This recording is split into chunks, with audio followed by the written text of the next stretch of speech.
Hi friends, welcome back to my channel, Life After 50 with Terry. I'm Terry, and today I wanted to make a video. There's something that I've been thinking about, and I think I've finally come to a decision, and that thing is whether or not to get back out there, put myself out there in the dating market. Now, I have to be honest that I am both excited and scared of getting back out there. And I think the approach that I want to use is meeting people in real life as opposed to meeting people online. I've just kind of had my fair share of meeting people through an online dating site and things starting out really well, but then they turn out to be real creeps. So I want to try my hand at maybe bumping into somebody at the grocery store, or maybe going to happy hour, or taking myself out on a date, and maybe even going to church to see if I can meet somebody out in public. And also this time I want to be a little bit more strategic, but I also want to be lighthearted. I want to say I'm still kind of new. I've been in Tulsa for a year now, but I would like to make male friends and female friends. So even if I meet a man and we're not a romantic match, then maybe we can become friends. There's nothing wrong with having male friendships. I have two really great male friendships that I can think of, like my really close male friends, Percy and Jamar. And I love that. I love getting the male perspective. And I have to say, I've learned so much from previous relationships. And I think after assessing everything, looking at what did I do right, what have I done better, I think I'm in a really good place now. I'm less inhibited, I'm more open-minded, I'm even considering the possibility of dating someone who's younger than I am. And most importantly, I am in an amazing place in my life, emotionally, mentally, getting myself to a place of fitness to where I feel good and I feel like I look good, and just overall life is good. So one thing I'll say for sure, and this video is mostly targeted to women who are late 40s and beyond, dating after 40 is a lot different than dating when you're in your 20s and your 30s. And I think my more mature women would agree with that. It's a much different time than we're in now than we were back then.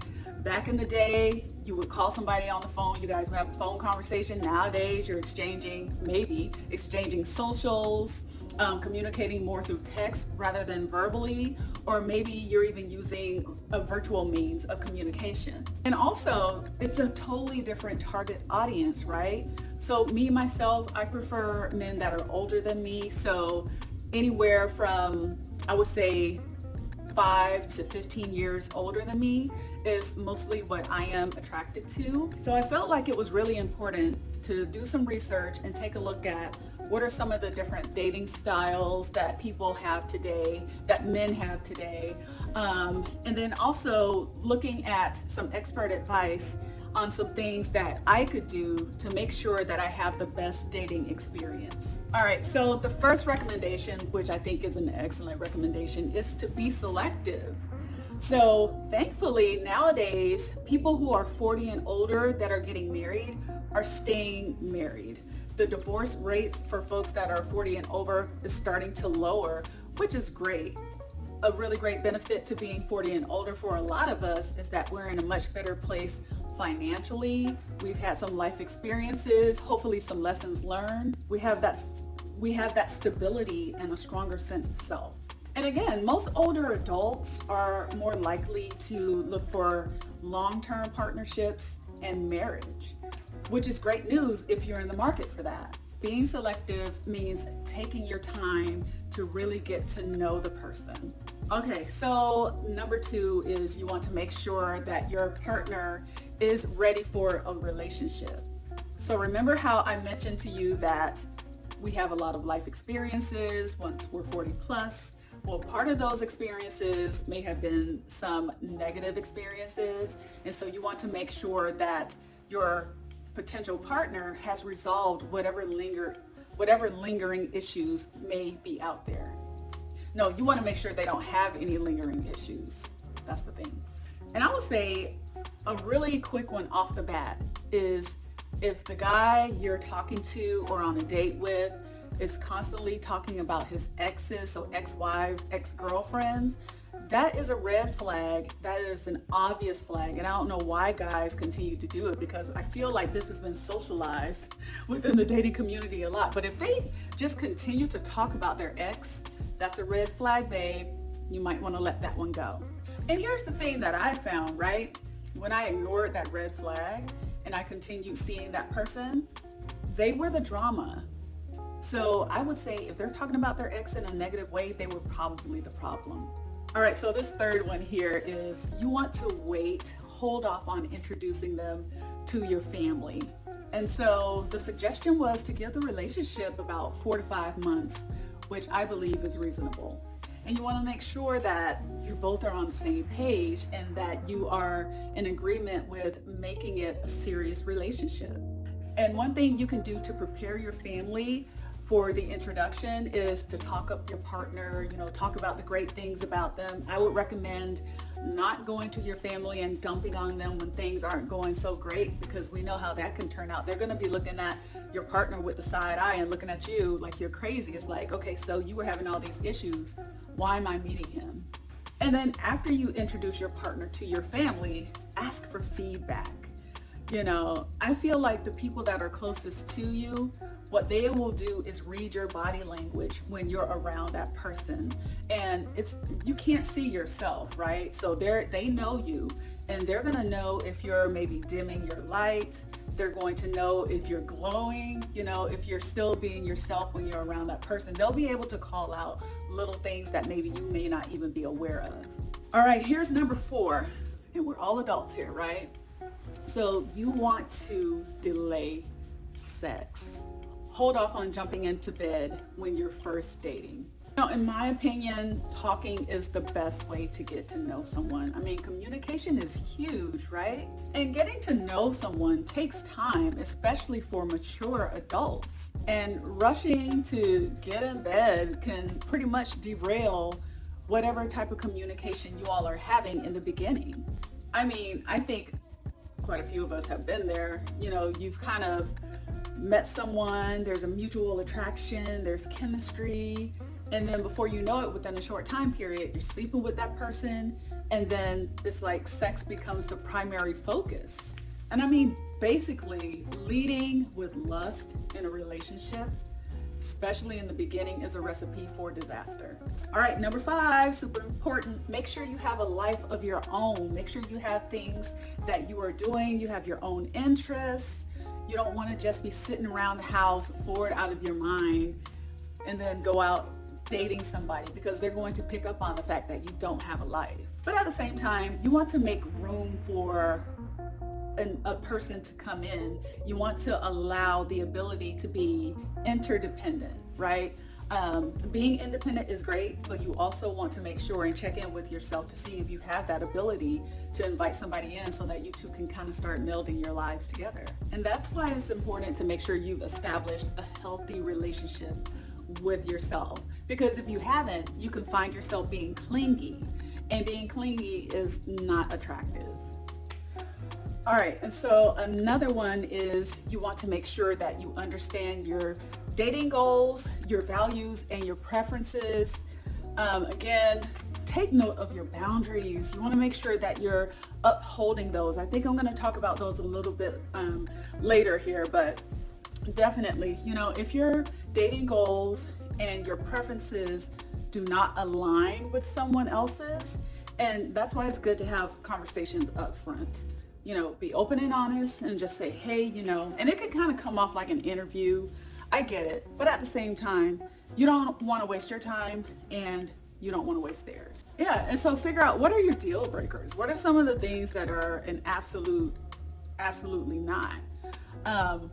You really want to get clear about that. And I was surprised because I started making a list of my deal breakers, and then I started thinking about previous relationships where I just totally overrode those things. And then another thing you want to do is just don't lose yourself, right? You get excited when you meet somebody and, the hormones are going and all this stuff, and you're just really into them. And I feel like sometimes you can kind of lose yourself because you're wanting so much to incorporate your lives together.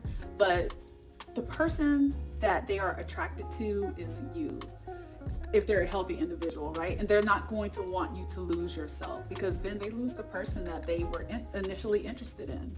All right, number 6, you want to make sure that how you view gender roles is similar to how they view gender roles. Most men and women over the age of 50 are financially stable and independent. And as a mature woman, you may or may not want to have a man hold the door for you. I personally love that. I love chivalry. And then you may have an issue with a man paying for your date. You may feel that if you have the financial means to do so, then why should he always pick up the tab? Again, I'm more traditional in the sense to where I kind of expect the man to pick up the tab for the date. I do. Not saying that I won't treat for a date from time to time, but I expect the man to pick up the tab. And in most cases, they do. I've only had one man who said, oh, okay, so this one's on you. And that was the last date. But I get it, right? You know, if you're used to being single, especially if you've been single for a while and you've probably taken yourself on dates and stuff, or hung out with your girlfriends, and you pick up your own tab, it may be kind of problematic for you. I think I've had conversations with women who have said that if a man pays for them, they feel like it's kind of a control type of thing, like the guy might think he has the upper hand and she might owe him something. So again, just be open and honest about your views and your expectations. Make sure you communicate that to your potential partner. It's very important, because you don't want to clash over something like that, right? Just kind of put it out there at the very beginning and just, see how the conversation goes. Ooh, number 7 is huge. You want to believe and trust your gut. So by this time, you've lived long enough to know when a certain type of conversation or interaction just does not feel right. And I think a lot of us have experienced this. The longer you stick around and kind of overlook those things that are kind of giving you pause, the worse it gets. It just seems like it gets, I don't want to say worse, it seems like it just progresses, right? It gets progressively worse over time. And holding out hope that someone is going to change, especially at this point in our lives, I would say is a recipe for disaster. I'm just going to put it out there. There's this one guy, and he's nice enough, right? Intelligent, attractive, but there are some personality traits and quirks and things that I picked up about him early on, and just not being honest, being dishonest, either by omission or just by outright lying. And I mean, on paper he looks great, but when you look at those things, like integrity is a big deal. And he would talk about integrity, but some of the things that he was doing was not in line with that. And so it's just like, you have to trust your gut. You have to. And even if it feels like, oh my gosh, I might be passing up something great, trust yourself. You'll be better for it. All right, number 8, you want to talk about your dating motives, okay? Are you and your potential partner, are you just looking for friendship and companionship? You just want somebody that you can hang out with from time to time? Are you looking for friendships with benefits? I mean, some people are down with that. And that's why I think it's so important to be open and honest about it, because if that's what you're in the market for, there's somebody out there who's in the market for the same thing. And here, look, save yourself some trouble trying to meet people in real life for that. I think dating apps are perfect for that. If you're just looking for a friendship with benefits, you can go on any dating site and get that. And I mean, this one too. Are you just looking for a casual hookup every now and then? Maybe you don't even want the friendship. Maybe you just want to kick it. You want to kick it maybe one or a few times and go on about your businesses. There's no attachment whatsoever. Or are you interested in marriage, long-term relationship? Again, so I've never done this, but I've had friends who have done this. They've met a guy and the guy's like, oh, well, let's just see where it goes. He doesn't really communicate what it is that he's looking for. And I would say, if he can't communicate or articulate what it is he's looking for, then he's not interested in a relationship with you. I mean, that's just period, point blank. He's not interested definitely in long term. He's probably not interested in a friendship either. Definitely not interested in marriage. So yeah, you want to feel that one out. You know, if the guy is like, oh, well, let's just see where it goes. That's a waste of time, honey. Depending on what you're looking for, right? He might fall into those other categories, but that's a waste of time. All right, number 9, be yourself. Be your beautiful self. Be open, be honest. One of the gifts of getting older, I tell my daughter all the time, and I talked about it with my girlfriends who are 40 plus, is the freedom that comes along with becoming or being a mature woman, a woman of a certain age. You know, I just feel like if you either like it, love it, or leave it alone. That's just it. You know, you're going to get what you get over here. And somebody's going to love it, right? Somebody's going to like it. Somebody's going to leave it alone. And you have to be okay with that. But bring your authentic self to the table. And here's the thing, and there's a way to do this though now. Don't be afraid to share past experiences, things that you are proud of, and maybe things you're not so proud of. Again, at the exclusion of talking about your ex. Don't talk about your ex, especially in the beginning. And a lot of times I won't talk about my ex unless the person asks me about my ex. Otherwise, I'm not bringing up my ex. I'm not going to ask you about yours. If you ask me about mine, I'll touch on it a little bit, but we're going to keep it moving, because what I found sometimes is that guys will ask you about your ex as a leeway into them telling you about their ex. Don't fall for it. And I think one of the best things to do is to own up to your life lessons, right? If you're talking about maybe a missed opportunity, or if you're talking about an area of growth that you've had, I think it's very noble to talk about those types of things. All right, so this is the last one.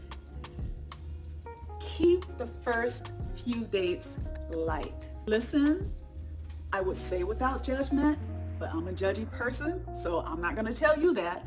But listen, collect the information, collect the data. Focus on getting to know your date. Don't make any assumptions.